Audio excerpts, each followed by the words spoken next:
dans l'émission Parole de femmes. Cette semaine, nous avons fait une série spéciale pour les jeunes mariés parce que nous croyons qu'en tant que jeunes mariés, quelquefois, on a un petit peu besoin d'encouragement. On a suivi les cours avant le mariage, les préparations au mariage. Ça se voit que j'en ai pas fait. Préparation au mariage. Et puis, tout le monde a l'air d'imaginer qu'on file le parfait amour, que c'est génial. Tout le monde a l'air tellement heureux. Et puis nous, dans nos premières années de mariage, finalement, on est en train de vivre des défis. Tous les jours ne sont pas forcément faciles. Et on peut facilement se sentir un petit peu seul dans ces premières années et avoir peur quasiment de décevoir les autres gens en disant « bah non, nous, c'est pas parfait ». Et si c'est votre cas, rassurez-vous, vous n'êtes pas seul. Et je me souviens qu'il y a quelques temps, j'avais fait un petit sondage pour savoir comment sont passées vos premières années de mariage. Ça a été difficile ou alors pas de problème, etc. Et en fait, il y avait vraiment une nette majorité, une vraie majorité, Nadine, plus de 50% des gens qui avaient répondu que le début de leur mariage avait été difficile. Et je pense que c'est une réalité. Il y a des défis au début du mariage parce que c'est une des plus grandes aventures de notre vie et c'est un apprentissage, c'est une construction. On apprend tellement de choses au début du mariage qu'en fait, c'est sûrement une minorité qui entre dans le mariage comme s'ils avaient été mariés toute leur vie. La plupart d'entre nous avons des ajustements à faire. Alors, c'est normal. Il ne faut pas que ça nous fasse peur et ni que ça nous décourage parce que des fois, il suffit d'un simple ajustement et puis ça fait bien partir la machine pour des années. Et puis, le fait de ne pas avoir eu ce conseil, de ne pas avoir eu quelquefois aussi un enseignement, une correction, bah, ça fait qu'on va rester un petit peu chancelant pendant des années et des années. Puis c'est là qu'on se retrouve avec un vrai couple dysfonctionnel. Donc je veux aussi le dire, si vous êtes dans vos premières années de mariage et qu'il y a des choses qui ne sont pas encore parfaitement fonctionnelles, ça ne veut pas dire que vous êtes un couple dysfonctionnel. Ça veut dire que vous êtes un couple en construction. Par contre, c'est important aujourd'hui d'apprendre à faire fonctionner votre couple de manière saine et sainte pour justement ne pas en devenir ne pas devenir un couple dysfonctionnel dans les années à venir. Alors aujourd'hui, on va voir comment on va régler les petits et les grands problèmes. Les grands et les petits problèmes aussi, parce que souvent, on va parler des grands problèmes, les choses qui sont catastrophiques. Tu disais, Laure, on se marie pour le meilleur et le pire. Quelquefois, le pire, tu as l'impression que c'est une explosion nucléaire ou je sais pas quoi, mais quelquefois, le pire au quotidien, c'est du ménage, c'est une façon de parler, c'est le fait de pas, comme tu l'as dit Nadine, il y en a un qui est du soir, il y en a un qui est du matin. C'est au final des petites choses, mais qui peuvent devenir vraiment problématiques et puis hyper pénibles. Alors, je sais pas vous, comment ça s'est passé au début de votre mariage. Je vais regarder Laure. Est-ce que Laure, vous avez dû vous ajuster et régler des petits problèmes? Eh oui, comme on fait aussi partie de ces gens-là.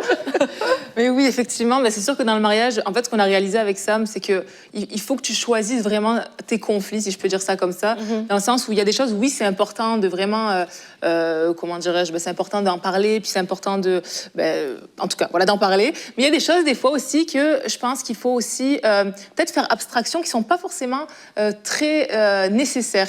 Et je m'explique. Par exemple, j'ai vite remarqué que mon cher et tendre n'était pas un fan de l'organisation, n'était pas un fan de tout ce qui est ménage et tout ça. Et pour être honnête, au début, ça m'affectait un petit peu. Je me disais, là, moi je range, je participe, comment ça? Toi, il faisait ce qu'il pouvait, mais voilà, mais c'était pas... Il le faisait pas très bien. Pas comme je... Et en fait, dans le temps, j'ai réalisé que dans sa personnalité aussi, donc c'est pas pour le défendre, mais c'est vrai qu'on n'avait pas la même perspective des choses. C'est-à-dire que, par exemple, moi, j'allais voir, par exemple, le verre qui traîne quelque part ou l'assiette, tout ça, ça allait être dans mon champ de vision, puis ça allait être ma priorité. Lui, dans sa tête, en fait, c'est pas sa priorité. Il a autre chose dans la tête qu'il pense qui est plus important. Et en fait, j'ai juste compris que, OK, je pourrais... je pourrais lui faire des reproches, puis lui dire voilà, mais finalement qu'est-ce que ça va, excusez-moi, je patine un peu dans ma tête là, je cherche bien mon idée.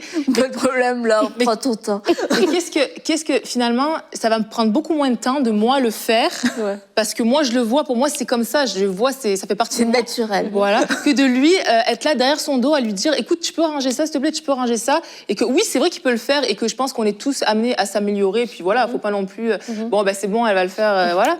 Mais j'ai réalisé qu'en fait, en le faisant, il allait avoir moins de tension, on allait moins se prendre la tête, on allait garder une atmosphère de paix, et puis finalement, c'est ça l'amour aussi, tu vois, je vais le faire. Puis, donc voilà, donc vraiment apprendre des fois à choisir nos petites disputes, nos petits conflits, que tout n'est pas forcément important. Mais c'est super important ce que tu es en train de dire, Laure. En fait, ça me fait penser à un couple en particulier. En fait, l'idée, et tu l'avais dit en début de semaine, je crois, c'est qu'on est une équipe. Et c'est dans les petits et les grands problèmes, et surtout dans les petits problèmes, qu'on va se rendre compte, est-ce qu'on fonctionne comme une équipe ou on fonctionne en individuel. Si on fonctionne en individuel, c'est que non, moi je l'ai fait hier, aujourd'hui c'est ton tour. Mais si on fonctionne en équipe, je suis capable de comprendre comment l'autre fonctionne en fait. C'est que l'autre ne le fait pas sciemment non plus et que en fait, à la fin de la journée, il faut qu'on construise notre maison. Et je me rappelle un couple en particulier que j'étais en train de conseiller, puis je leur disais, c'est comme si il y a des gens qui sonnent à la porte et puis il y a de l'eau qui est par terre. On peut se disputer à savoir qui a renversé l'eau, et puis non, c'était toi, non, c'était moi, ou on doit nettoyer parce que les gens vont venir chez nous. Et quand ils vont venir chez nous, qu'ils vont trouver notre maison avec, qui n'est pas rangée, c'est notre maison qui paraît mal. Ce n'est pas moi ou c'était lui, c'était moi. Et en fait, l'idée, c'est pas de dire qu'on se défait de nos responsabilités et on fait porter à l'autre tout le poids, mais l'idée, c'est de comprendre l'autre et de se dire en fait que ces petites choses-là, on doit les affronter à deux. Parce qu'en fait, c'est ces petites choses, beaucoup plus que les grandes choses qui vont nous diviser. Parce qu'en fait, l'ennemi va commencer à travailler dans les petites choses pour nous dire « Ah, mais tu sais que c'est toujours toi qui fais. Ah, mais t'as pas remarqué ceci. Ah, t'as pas remarqué cela. » Et c'est comme ça qu'il construit une espèce de dialogue dans notre tête. Et c'est comme ça que tu vas te rendre compte que quand des gens arrivent, par exemple, pour vous rencontrer, pour vous présenter un problème, mais en fait, c'est comme la dame, elle a déjà tout un scénario.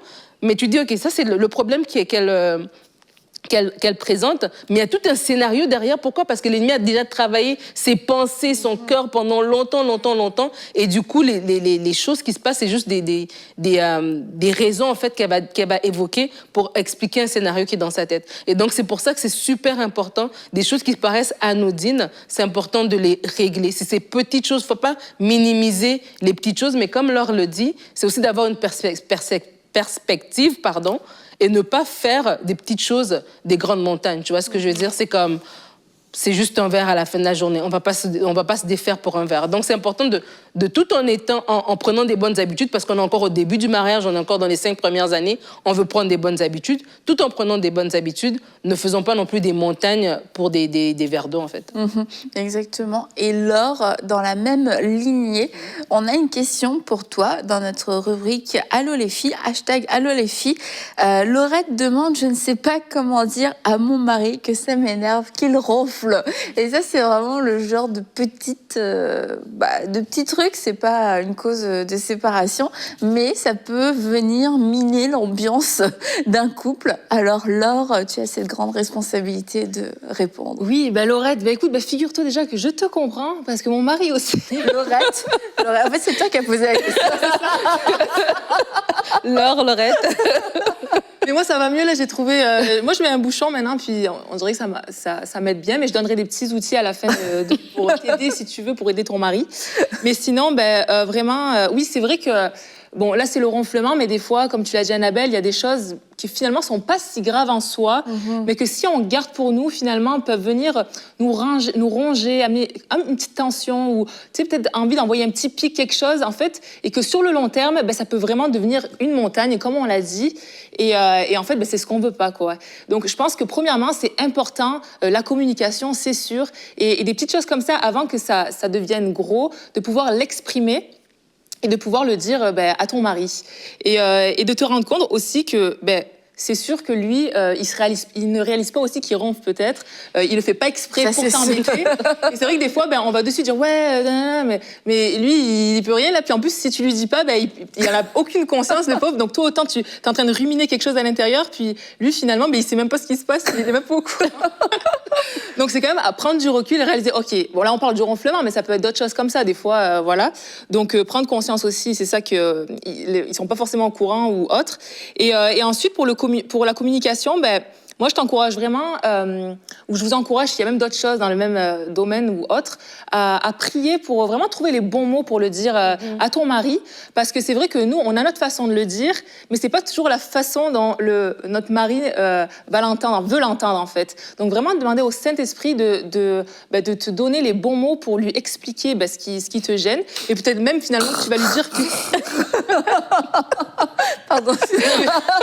Peut-être même que tu vas lui dire, puis que finalement, ça va devenir un sujet de rigolade, tu vois, autant que tu vas être surprise, qui sait, c'est vrai, des fois, voilà.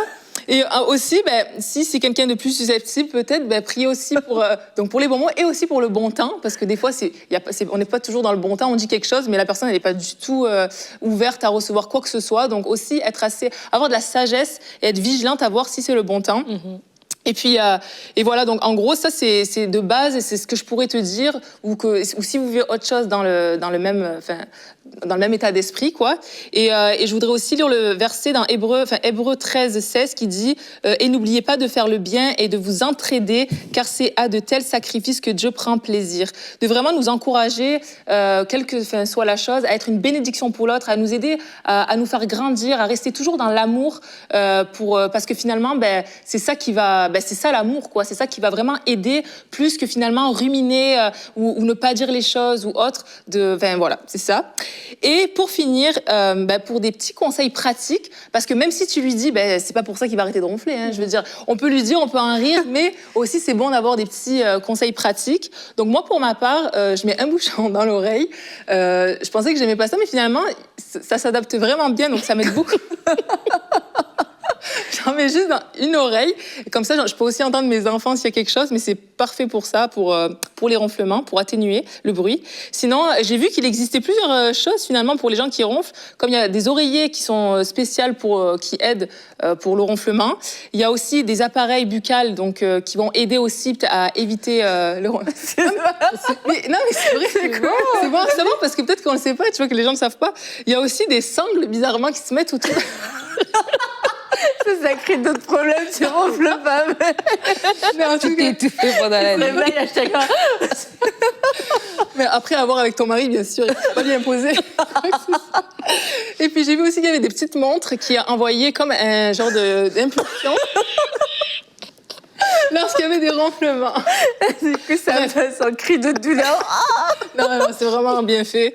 En tout cas, bon, voilà, ce sont juste quelques idées comme ça, au cas où tu n'étais pas au courant. Qui peuvent m'aider. Voilà, merci beaucoup pour tous ces conseils. Donc, si ton mari ronfle, tu peux l'électrocuter, l'étouffer dans un oreiller ou lui mettre une sangle. Je veux dire, c'est super, ça va tout régler comme problème. Merci beaucoup, Laure, pour tous ces conseils de maltraitance. C'est bon, on revient. Mais voilà, vous voyez, on rit des petits problèmes. Et c'est important, comme tu l'as dit, de pouvoir en rire et de pouvoir prendre du recul. Et parce que ça va éviter finalement qu'au bout d'un moment, ces petits problèmes deviennent des gros problèmes et un vrai irritant. Ça veut dire que là, on est dans les premières années du mariage. Oh bon, on tolère, ça nous fait pas rire, mais on tolère. Mais dans 10 ans, dans 15 ans, regarde autour de toi, il y a plein de couples qui sont comme ça, malheureusement, plein de femmes qui sont amères et qui ne supportent plus leur mari. Là, ils mâchent, ça les énerve. Ils respirent, ça énerve, ils rient, ça les énerve. Tout ce que leurs maris font, ça les énerve parce que il y a eu un irritant qui était là et qui n'a pas été réglé. Donc c'est important de constamment pardonner aussi, de croire le meilleur et puis de trouver des solutions parce que vraiment, peut-être que la solution, ce sera d'accepter en fait, d'accepter d'être heureuse avec ça ou malgré ça, puis de se dire bon, c'est énervant, mais je décide de trouver ça mignon. Comme ça, ça va m'aider à mieux le vivre. Mais c'est parce qu'il faut avoir la perspective sur le long terme, se dire, c'est pas à cause d'un refoulement, c'est pas à cause d'une petite manie. C'est une manie qui est pas si grave que ça. Peut-être que, je sais pas, il laisse son manteau dans l'entrée, puis le porte-manteau est là, mais il laisse toujours son porte-manteau sur la chaise. Est-ce que vraiment on va se déchirer pour ça pendant les 20, 30, 40, 50 années à venir? Et puis, est-ce qu'à cause d'un manteau, on va se faire voler notre paix, on va se faire voler tous nos moments de complicité? Parce que juste quand tu rentres, je vois ça et ça m'énerve et j'arrive pas à prendre le dessus. Comme tu le disais, alors, faut choisir nos combats. Et y a des combats, franchement, je pense que ça vaut pas la peine de les mener. Et surtout, c'est ça. Et surtout que nous aussi, on a aussi des manies.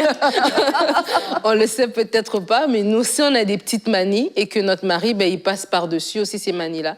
Et c'est important, comme tu dis, en fait, ces petites choses-là peuvent vraiment nous voler notre intimité au quotidien. Parce que en fait, je me dis, c'est que autant cette maison est ma maison, autant c'est sa maison à lui aussi. Autant, tu sais, des fois, c'est vrai, parce que des fois, peut-être en tant que femme, quelque part, c'est comme si c'est notre maison.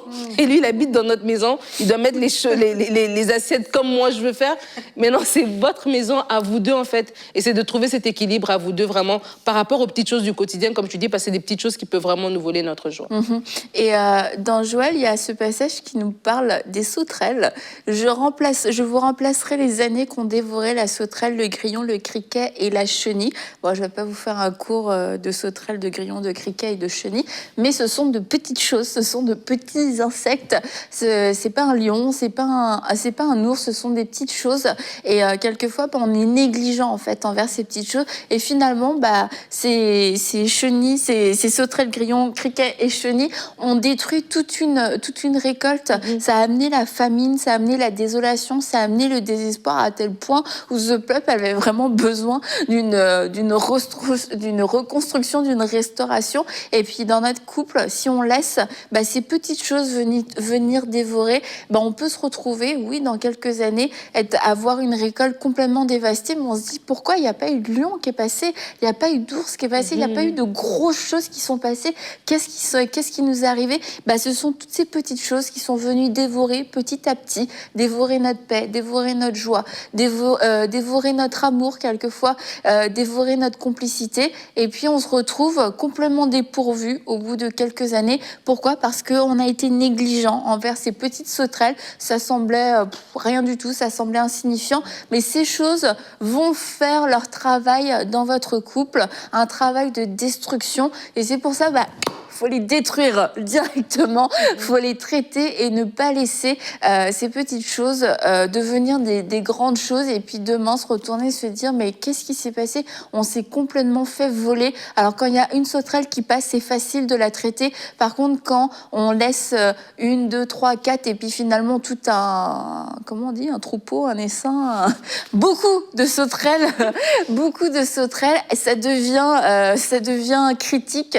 Alors c'est important de pouvoir traiter les petits problèmes dès le début, dès leur racine, et peut-être que la façon de le traiter, je veux le redire quand même, avant qu'on passe au grand problème, peut-être que la façon de traiter le petit problème, c'est simplement d'arrêter d'en faire un problème et de décider ce n'est pas un problème. On peut vivre avec le manteau sur la chaise, on peut vivre avec un bruit de mastication un peu plus fort que la moyenne, on peut. C'est faisable et on peut même apprendre à en rire. Et il y a aussi les plus grands problèmes, des choses qui sont... c'est des plus grands problèmes. Par exemple, vous venez de vous marier et vous venez de découvrir que votre mari regardait de la pornographie, était addict à la pornographie. Ça, c'est un grand problème. Alors, on a deux choix. Est-ce qu'on va confronter le problème dans le but de trouver une solution ou alors est-ce qu'on va décider aussi de laisser ça de côté parce qu'on se dit si j'en parle peut-être que ça va tout détruire, peut-être que ça va détruire le mariage. Alors que faire quand on fait face à de grands problèmes? Mais je crois que pour les grands problèmes, autant pour les petits, c'est la même c'est la même démarche. Leur a parlé de savoir parler, de savoir s'exprimer. Donc, savoir s'exprimer dans son couple, mais au bon moment, en fait. Et ça, c'est quelque chose, en fait, qu'on doit apprendre les 5 premières années. On est en train de parler des 5 premières années. C'est ces années où on se découvre. Et il faut savoir parler à l'autre. Il faut découvrir le tempérament de l'autre. C'est quand le meilleur moment pour lui parler des choses sérieuses. Et des fois, c'est étonnant de voir que des couples ne savent pas, en fait, quand se parler. Et c'est comme ça qu'il y a des disputes. C'est pas tant la situation, mais c'est que tu parles à l'autre à un moment où l'autre n'est pas disposé, où tu vois déjà que le terrain n'est pas propice. Et ce que tu es en train de dire, même si c'est bien, ça vient juste ramener de l'huile au feu, en fait. Et c'est important de savoir, on a parlé de l'honneur, et vice-versa, que là, un homme qui sait parler à sa femme, une femme qui sait parler à son mari, ça fait aussi partie de l'honneur, en fait. Et quand tu sais que tu connais l'autre, tu connais son tempérament, okay, elle est fatiguée déjà, elle vient de, je sais pas moi, de finir sa journée de travail, c'est peut-être pas le bon moment. Peut-être c'est mieux le matin, ou peut-être c'est mieux le soir. Et en fait, quand on arrive à s'exprimer, parce qu'on a parlé aussi de l'importance de valoriser la transparence, s'exprimer dans son couple, dans les petites choses, va nous aider à nous exprimer dans les grandes choses. Va nous aider en fait parce que quand on sait s'exprimer, quand on a déjà l'habitude de parler, ça veut dire qu'on a une habitude d'échange, de réceptivité, de communication en fait. Et ça va nous aider même quand on va parler des grandes choses. Par exemple, une femme qui va venir parler à son mari, par exemple par rapport à la pornographie qu'elle a vue dans son ordinateur, ça va pas être tourné dans une affaire de tu m'as espionné, ça va tourner dans une affaire, c'est vrai, en fait, oui, j'ai ce problème ici, et l'homme va pouvoir se confier, en fait, ça va tourner une affaire, écoute, moi, quand je vois ça, voici comment je me sens, moi, en tant que femme, quand tu fais ces choses-là. Et donc là, maintenant, on sait qu'on est dans la même équipe, comme on a parlé depuis le début de la semaine, et là, on peut parler, là, on peut bâtir, là, on peut même demander de l'aide, on va en parler demain, on va se sentir à l'aise de demander de l'aide, etc. Donc, je crois que c'est super important de savoir s'exprimer, de connaître, c'est pas tant ce qu'on dit, mais le ton avec lequel on dit, et le timing avec lequel on dit les choses. Ça, c'est 2 éléments vraiment importants qui vont nous aider à régler les petites choses, comme tu as laissé traîner ton manteau, je peux le dire, et puis tu as l'impression, tu me prends pour un enfant, et puis voilà, nanana. Ou bien, ça peut se dire avec un ton qui est bon ou un ton qui est mauvais. Donc ça, c'est vraiment quelque chose à développer. C'est vraiment bon ce que tu dis. J'aime vraiment ça. Puis vraiment, ouais, avoir au centre du couple l'amour et la grâce, quoi. C'est important que la personne se sente libre de dire les choses. Oui, peut-être qu'elle fait quelque chose qui n'est pas correct et tout ça, mais qu'on reste toujours dans l'amour puis la grâce, parce que c'est comme ça que ça peut porter du fruit, comme tu dis, peut-être amener à peut-être aller voir quelqu'un, d'être... Enfin voilà, c'est l'amour qui change à la fin de la journée. C'est ça. Puis aussi, au niveau des problèmes, moi, ce que je voulais apporter, c'était le côté, des fois, oui, il y a un problème, mais on peut amener à vouloir arranger les choses par nous-mêmes. C'est-à-dire qu'on va faire des reproches. On va dire, toi, tu fais ça, mais on va se répéter, puis on va le redire. On va le redire. Et en fait, ce qui se passe, c'est que déjà, ça va amener des tensions, mais moi, j'encourage vraiment les gens, en plus, à prier. Apportons ça devant le Seigneur, parce que finalement, la prière a plus d'impact que nos mots, quoi. Et finalement, des fois, on va dépenser même moins d'énergie à prier, à remettre la situation entre les mains de Dieu, plutôt qu'à s'acharner, à essayer de changer quelqu'un ou de dire, maintenant, tu vas arrêter ce que tu fais, tout ça. Et en plus, ça peut nous permettre de passer du temps avec Dieu, donc c'est jamais perdu. Et de dire que finalement, oui, on peut répéter les choses et s'acharner, et peut-être que la personne va essayer de faire un effort et changer, mais ça va être par ses propres forces. Ouais. Pardon, je suis trop excitée de ce que je dis. Alors que lorsque tu vas prier, finalement, tu vas laisser le Saint-Esprit changer et aider la personne à changer. Donc, ça va vraiment être une conviction qui va venir chez la personne et qui va l'aider à changer. Et ça va plus être forcément par ses propres forces. Donc, ne négligeons pas la prière. C'est vraiment un outil indispensable dans notre vie de couple. Absolument. Et la prière, en plus, va, oui, et peut-être aider l'autre à changer, mais va aussi nous permettre de changer. Parce que peut-être qu'on n'a pas la bonne approche, on n'a peut-être même pas la bonne perspective. Peut-être qu'on a tort, tu vois, dans la façon dont on voit les petits, les grands problèmes. Ça se trouve, c'est nous qui avons un petit ou un grand problème dans notre façon de voir les choses. Et le fait d'amener le problème dans la prière, plutôt que de le confronter nous-mêmes avec nos propres forces, où on risque de faire des dégâts, ça va permettre au Seigneur de pouvoir aussi venir nous parler et nous permettre de nous ajuster, d'avoir la bonne attitude. Et si nous-mêmes, on a quelque chose à changer, de pouvoir le faire, parce que c'est facile, en fait, de dire à l'autre, c'est toi, c'est ta faute, c'est ta responsabilité, c'est toi le problème, etc. Mais quand on va dans la prière, quand on va devant Dieu, on est prêt à recevoir toute sa solution.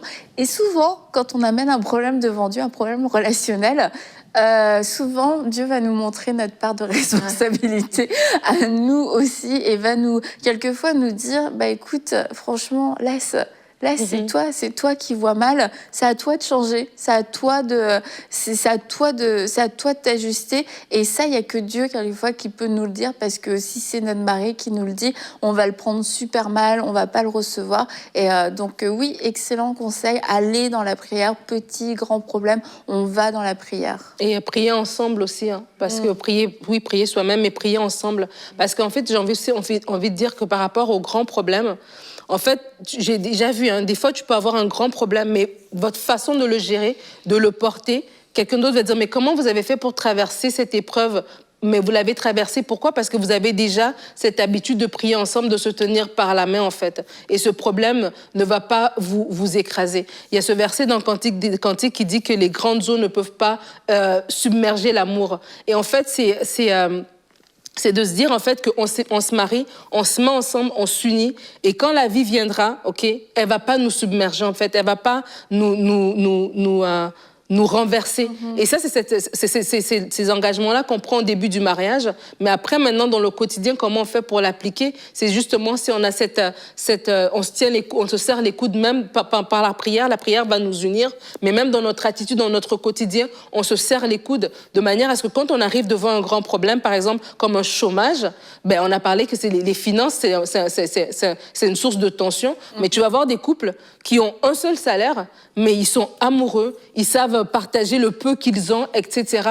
Et d'autres couples avec les mêmes moyens, mais qui se disputent, qui se divisent. Pourquoi ? Parce qu'en fait, on comprend que ce problème de chômage, ce problème de manque de finances, ce problème de réduction salariale et tout, c'est pas toi qui veux pas travailler, c'est pas moi qui fais tout, c'est nous deux ensemble, en fait, qui devons faire face à ce problème. Alors, c'est vraiment important parce que la gestion qu'on va avoir, comme j'avais dit au début de la semaine, c'est notre gestion au quotidien de ces petits conflits, de ces grands conflits, de ces petits et de ces grands problèmes qui vont soit effriter notre amour ou le construire, en fait.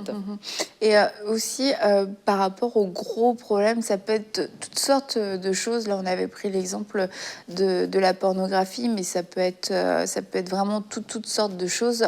C'est le gros truc, boum, ça tombe dessus. Tu te dis, mais comment est-ce qu'on va faire pour s'en relever, pour se relever après ça ? Et certains d'entre vous, vous avez choisi tout simplement le déni, de faire comme si cette chose n'existait pas, parce que c'est un petit peu comme un géant qui est endormi aujourd'hui, et vous vous dites, bah, tant qu'on le réveille pas, ça pose pas de problème. Or, le géant est toujours là, et le géant respire, il menace de se réveiller à tout moment. C'est un volcan, c'est une menace constante sur votre couple, et que vous vous rendiez compte ou pas, ça pèse, ça vous pèse, et constamment, c'est quelque chose, vous y pensez, et vous organisez votre couple en fonction de ce géant qui est là au milieu de votre couple. C'est comme un énorme truc qui est au milieu de votre salon, et puis vous construisez toute votre maison autour de ça pour être sûr de ne pas le déranger.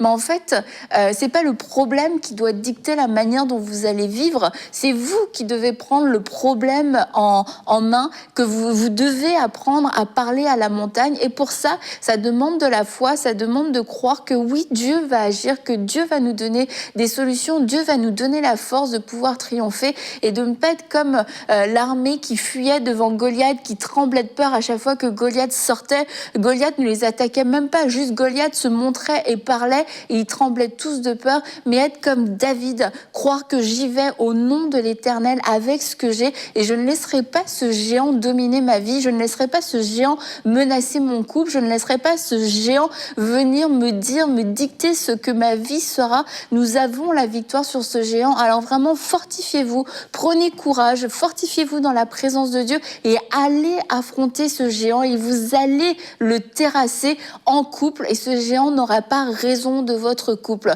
Et vous devez le terrasser aujourd'hui, parce que demain, quand il se réveillera, il sera encore plus fort que dans votre souvenir, et vous risquez à ce moment-là, comme Nadine l'a dit, d'être submergé, mais vous avez la victoire en Jésus-Christ. Alors ne laissez pas la peur vous faire fuir et vous faire plier le genou devant ce géant. D'accord ? Ok.